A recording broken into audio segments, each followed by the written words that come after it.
நீங்கள் இப்போ பார்க்குற இந்த ஒரு வீடியோ ஒருத்தங்க வ்ளாக் போனப்போ யதார்த்தமாக எடுக்கப்பட்ட ஒரு வீடியோ மாதிரி தெரியுதுல. பட் அதுதான் உண்மை. பட் இருந்தாலும் இந்தியாவையே இப்போ ரீசெண்ட் காலத்தில் உழுக்குன ஒரு கேஸோட முக்கிய ஆதாரமாகவும் ஒரு டேர்னிங் பாயிண்ட்டாகவும் விளங்குறது இந்த ஒரு வீடியோ தான். ஸோ இந்த வீடியோவில் இருக்கிறவங்களுக்கு அப்படி என்ன ஆச்சு, எதுக்காக இது பேச பொருளாக இருக்குது அப்படின்னு சொல்லிட்டு இன்றைக்கான வீடியோவில் பார்த்துலாம். Welcome to our channel, this is Kris Thoughts Tamil channel. இன்னும் நம்ம சேனலை சப்ஸ்கிரைப் பண்ணலாம் அப்படின்னா மறக்காமல் சப்ஸ்கிரைப் பண்ணி பெல் ஐக்கான் கிளிக் பண்ணிக்கிட்டீங்க அப்படின்னா நாங்கள் போகிற வீடியோக்கள் உங்களை தேடி வரும். ஓகே, நம்ம வீடியோக்குள்ளே போயிடலாம். இப்போ பொதுவாக 90s கிட்ஸோட ஒரு பெரிய ஆசையே என்னன்னு பார்த்தீங்கன்னா, ஒரு திருமணம் பண்ணணும் அப்படிங்கிறது ஆசை. அதுலேயும் இந்த ஹனிமூன் அப்படிங்கிறது ஒரு ஹைலைட்டான விஷயம். அதுக்கே எண்டு கார்டு போடுற அளவுக்கு இப்படியேமாடா நடக்குது அப்படின்னு சொல்லிட்டு இந்த ஒரு சம்பவம் இருந்துச்சு. எனக்கு அப்படி தான் ஃபீல் ஆச்சு. ஸோ என்ன நடந்துச்சு அப்படின்னு பார்த்தலாம். மே மாதம் கரெக்டாக மிட்டில் இந்த ராஜ ரகுவன்சி அப்படிங்கிறவங்களுக்கும் சோனம் அப்படிங்கிறவங்களுக்கும் ஒரு திருமணம் ஆகுது. தான் அந்த மேரேஜோட கிளிப்பு. இதில் என்ன நடக்குது அப்படின்னு கொஞ்சம் ஒரு டீகோடிங் பண்ணி பார்த்துடலாம். அந்த மணப்பொண்ணு வந்துட்டு ஒரு பதட்டமான, ஒரு வெறுப்பான, வாழ்க்கையே வெறுத்து ஒரு கோபமான ஒரு சூழ்நிலையில் இருக்கிற மாதிரி இருக்குது அவங்க ஃபேஸ் பார்க்கும்போது. இந்த பையனோட ஃபேஸ் பார்க்கும்போது நம்ம லைஃப்பில் என்ன பண்ண போகிறோம், இதுக்கப்புறம் லைஃப்பில் இப்படிலாம் இருக்கணுமா, ஒரு புது வாழ்க்கைக்குள்ளே ஸ்டெப் எடுத்து வைக்க போகிறோம் அப்படிங்கிற மாதிரி ஒரு இன்னசென்ட்டான ஃபேஸாகவே இருக்குது. அது சுற்றி இருக்கிற ஃபேமிலி என்ன ஒரு ஃபீலிங் இருப்பாங்க அப்படின்னு பார்த்தீங்கன்னா, நம்ம வந்துட்டு கல்யாணம் பண்ணி வச்சுட்டோம், நம்ம ஒரு கடமை நிறைவேறிடுச்சு அப்படிங்கிற மைண்ட் செட் மனநிறைவோடு இருந்திருக்காங்க. ஆனால் அந்த மனநிறைவு இன்னும் கொஞ்ச நாளுக்கு அப்புறம் இருக்காது அப்படின்னு அவங்களுக்கு அப்போ தெரியல. ஸோ என்னாச்சு, இனிமே தான் ஆட்டம் விறுவிறுப்பாக போகுது. சரியாக மே 23க்கு முன்னாடி ஒரு 10 நாளைக்கு முன்னாடி அகமதாபாத் சிரபுஞ்சி அப்படிங்கிற இடத்துக்கு இந்த ராஜ ரகுவன்சி சோனம் ஹனிமூனுக்கு வந்துட்டு போயிருக்காங்க. போனவங்க அந்த இடத்துல அப்படியே கட்டாகி 2-3 வீக்ஸ் கழிச்சு வீட்டில் பார்த்தோம் அப்படின்னா, வீட்டில் ஒரே பரபரப்பான ஒரு பதட்டமான நிலை இந்த ஏரியாவில். என்ன அப்படின்னா, திருமணத்துக்கு ஹனிமூன் போன தன்னோட மகனும் மருமகளும் இன்னும் வந்துட்டு வீட்டுக்கு வரலை. ஸோ என்ன ஆச்சு அப்படின்னு தெரியலை. கொஞ்ச நாள் பொறுத்தவங்க ஹனிமூனு புத்தம்புது ஜோடி அங்கிட்டு போயிருப்பாங்க அப்படின்னு இல்லாமல் ஒரு கால் கூட வரலன்னே சந்தேகத்தில் போயிட்டு போலீஸ்கிட்ட கம்ப்ளைண்ட் கொடுக்குறாங்க. கம்ப்ளைண்ட் கொடுத்து போலீஸும் பெரிய ஒரு ஸ்டெப் எடுத்து வைக்கலை அப்படின்னு வீட்டில் உள்ளவங்களுக்கு தோணுது, அவங்க உறவினர்களுக்கெல்லாம் தோணுது. அதனால் என்ன பண்ணுறாங்க அப்படின்னா, ஒரு பெரிய போராட்டம், வி வாண்ட் பேக் சோனம் அப்படின்னு சொல்லிட்டு ஒரு பெரிய போராட்டம் ஒன்று உறவினர்கள் மத்தியில் பெருசாக நடக்குது. எதுக்கு அப்படின்னு பார்த்தீங்கன்னா, போலீஸ்காரங்க வந்துட்டு எங்களோட கேஸை முன்னெடுத்து வைக்கலை, அடுத்த ஸ்டெப் எடுத்து வச்சு கொண்டு போகல, அதனால் நீங்கள் என்ன பண்ணுறீங்கன்னா சிபிஐக்கு கைமாற்றிருங்க அப்படின்னு சொல்லிட்டு ஒரு பெரிய போராட்டம் நடக்குது.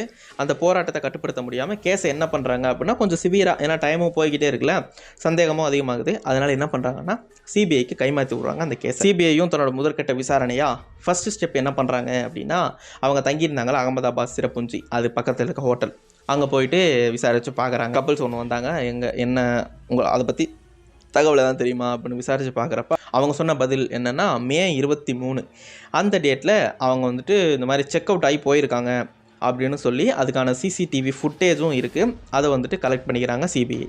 அந்த சிசிடிவி ஃபுட்டேஜில் என்ன இருக்குது அப்படின்னு பார்த்தீங்கன்னா, நம்ம ராஜ ரகுவன்சி அப்புறம் சோனம் 2 பேரும் கையில் 2 சூட்கேஸோட அந்த இடத்துல செக் அவுட் பண்ணி போயிருக்காங்க. ஸோ மே 23 அந்த இடத்துல செக் அவுட் பண்ணியிருக்காங்க அப்படிங்கிறது கன்ஃபார்ம் ஆகுது. அப்போ சந்தேகப்படுற மாதிரி ஒரு ஸ்கூட்டி ஒன்று வந்துட்டு அங்கே கைவிடப்பட்ட நிலைமையில நின்றுருக்கு. என்ன அப்படின்னு சொல்லிட்டு ஹோட்டல் ஓனரை விசாரித்தப்போ அவங்க என்ன தகவல் சொல்கிறாங்க அப்படின்னு பார்த்தீங்கன்னா, இந்த மாதிரி வாடகைக்கு எடுத்துகிட்டு வந்து ஸ்கூட்டி ஒரு சில இப்படி தான் விட்டுட்டு போயிடுவாங்க மறந்துட்டு அப்படின்ற மாதிரி சொல்கிறாரு. அது வந்து வாடகைக்கு சோனம் ராஜ ரகுவன்சி அவங்களால் எடுக்கப்பட்ட ஒரு ஸ்கூட்டி.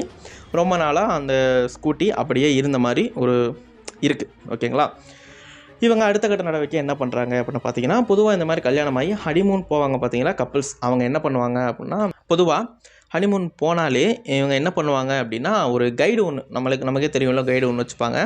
அதனால் இவங்க கைடெல்லாம் வந்துட்டு இருக்கிற இடத்த போய் விசாரித்து பார்க்குறாங்க இந்த சிபிஐ. அங்கே எந்த மாதிரி தகவல்கள் வருது அப்படின்னா, இந்த கப்புள்ஸை பார்த்துருக்கீங்களா அப்படின்னு கேட்டப்போ பாபன் சாய் அப்படிங்கிற ஒரு கைடு வந்துட்டு முன் வந்து, இவங்களை நான் பார்த்துருக்கேன், இவங்க வந்துட்டு என்கிட்ட வந்து கேட்டாங்க, ஸ்டார்டிங்கில் அமௌண்ட் வந்துட்டு கொஞ்சம் வேறு பேசினாங்க, என்னால் ஒத்துக்க முடியல, அதனால் போயிட்டாங்க வேறு ஒரு கைடை கூப்பிட்டு அப்படின்னு சொல்லிட்டு அந்த தகவல் முன் வச்சுருக்காரு பாபன் சாய். இதுக்கப்புறம் இவர் எங்கேயா பார்த்துருக்கீங்களா இந்த கப்புள்ஸை இதுக்கு அடுத்து அப்படின்னு கேட்டப்போ, நான் வந்துட்டு அன்றைக்கி மலை தொடரில் பார்த்தேன், இவங்க வந்துட்டு ஒரு கஷ்டமான பாதையில் ட்ரெக்கிங் போயிட்டு இருந்தாங்க, நான் பார்த்தேன் அப்படின்னு சொல்லிட்டு பாபன் சாய் வந்துட்டு ஒரு தகவல் தர்றாரு.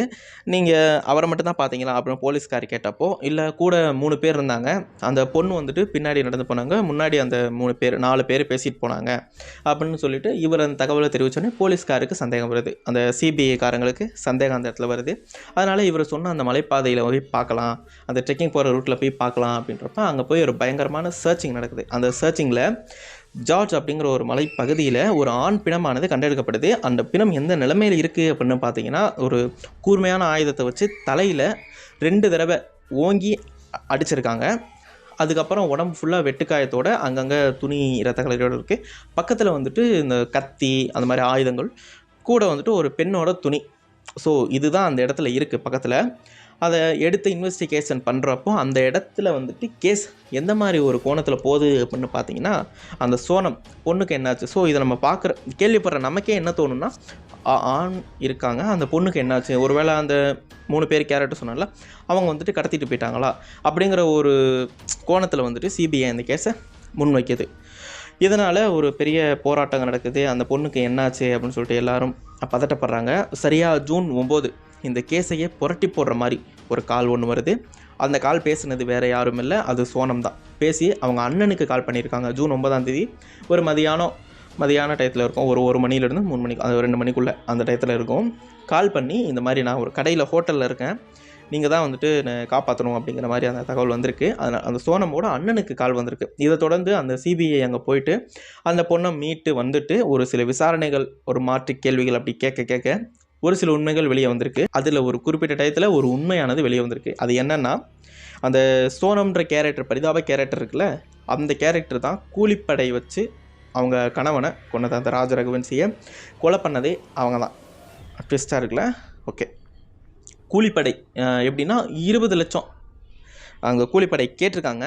அதை தொடர்ந்து நான் 14 லட்சத்துக்கு பேரம் பேசி குறைச்சிருக்காங்க. பேரம் பேக்கிற திறமையை எங்கே காட்டியிருக்காங்க பாருங்கள். 14 லட்சம் பேரம் பேசி முடிச்சிருக்காங்க. 50,000 அட்வான்ஸாகவும் கொடுத்துருக்காங்க அந்த கூலிப்படைக்கு. அப்படின்ட்டு இருக்கிறப்போ ஸோ இந்த உண்மையெல்லாம் வெளியே வர அந்த ஒரு கூலிப்படையை சேர்ந்த 3 பேர் அரெஸ்ட் பண்ணப்படுறாங்க. ஸோ ஓகே, கேஸ் முடிஞ்சுது. இவங்க தான் கொலை பண்ணாங்க. அதுக்கான பின்னணி என்ன அப்படின்னு ஒரு கேள்வி வரும்ல. அதுக்கான காரணம் என்னென்னா, நார்மலாக நம்ம ஊரில் எல்லா சீரியல்லையும் வர்ற மாதிரி தான் கள்ளக்காதல்னு சொல்ல முடியாது. திருமணத்துக்கு முன்னாடி வந்துட்டு ராஜ் குஷ்வாஹே அப்படிங்கிற ஒரு நபரை வந்துட்டு காதலிச்சிருக்காங்க அந்த பெண். ஸோ இதுதான் காரியமாக இருந்தது அந்த கொலைக்கு.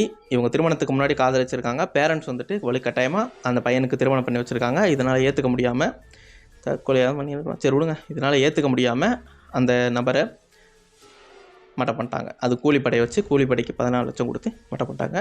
இதை பற்றி இன்னும் நிறையா தகவல்கள், அதாவது போலீஸ்காரங்க விசாரிச்சுட்ருக்காங்க. இதை பற்றி அப்டேட் வரவும் வாய்ப்பு இருக்குது. ஓகே ஃபைன், இதுதான் கேஸு முடிஞ்சது. இதில் எனக்கு என்ன தோணுச்சு அப்படின்னு பார்த்தீங்கன்னா, திருமணத்துக்கு முன்னாடி காதலிச்சது இந்த பொண்ணு, வலுக்கட்டாயமாக கட்டி வச்சது அவங்களோட அப்பா அம்மா. ஸோ ஏதாவது பாதிப்பு ஏற்படணும் அப்படின்னு நினச்சிட்டுனா அந்த ஒரு ஃபேமிலியோடு அது முடிஞ்சிருக்கணும். அப்படின்னு இருக்கிறப்போ ஒரு மாற்று ஃபேமிலி புதுசாக தன்னோட வாழ்க்கையை வாழ வந்தவன், அவனுக்கு எத்தனை கனவுகள் இருக்குமோ தெரியல, அவனை வந்துட்டு இந்த ஒரு விஷயம் பாதிக்கிறது எந்த வகையில் நியாயம் அப்படின்னு எனக்கு தெரியல. இது பச்சையாக சொல்லணுன்னா இவங்க ஏதாவது பண்ணிட்டு போயிருக்கணும், அப்படி இல்லைன்னா அவங்க ஃபேமிலி ஏதாவது பண்ணியிருக்கணும். ஸோ இதுதான் நடந்திருக்கணும். அந்த புதுசாக வந்த பையன் அவன் என்ன பண்ணான்னு தெரில. அதுக்கு ஏதாவது காரணங்கள் இருக்கான்னு எனக்கு தெரில. எனக்கு கிடைச்ச நியூஸ் படி இதுதான் விஷயம். ஸோ இதுதான் கருத்துன்னு நான் சொல்ல முடியும். அதனால் ஸோ கொஞ்சம் யோசிச்சு பாருங்களேன். இது வந்துட்டு ஒருவேளை இப்படி நடந்திருக்கு, அது வந்து ஒரு நேஷ்னல் இஷ்யூ ஆகிருக்கு, நல்ல விஷயம். நேஷ்னல் இஷ்யூவானது நல்ல விஷயம் சொல்ல வரேன். ஆனால் இதுவே அப்படியே ஒரு ஜெண்டர் உல்ட்டாவாக பண்ணி பாருங்களேன். ஒரு பெண்ணுக்கு நடந்திருந்தா அது வந்து இன்டர்நேஷ்னல் இஷ்யூ ஆகிருக்கும். ஏன் ஆணுக்குன்னா அது ஒரு நேஷ்னல் இஷ்யூ, பெண்ணுக்குன்னா இன்டர்நேஷ்னல் இஷ்யூ. ஏன் இந்த வேறுபாடு அப்படின்னு தெரில. ஸோ என்னால் முடிஞ்ச அளவு ஃபஸ்ட்டு ட்ரை பண்ணுறேன். இப்படி என்னால் முடிஞ்ச அளவு உங்களுக்கு கன்வே பண்ணியிருப்பேன்னு நினைக்கிறேன். ஒருவேளை உங்களுக்கு நான் சொன்ன விஷயம் புரியலை அப்படின்னா என்னை மன்னிச்சுக்கோங்க. இனி வர வீடியோக்கெல்லாம் நான் கொஞ்சம் தெளிவாக சொல்ல பார்க்குறேன். இதுக்கே தான் சொல்ல வேண்டியதாக இருக்குது. தேங்க்யூ ஃபார் வாட்சிங். This is Kris Thoughts Tamil. நம்ம நெக்ஸ்ட்டு ஒரு க்ரைம் ஸ்டோரியில் மீட் பண்ணலாம். Bye bye.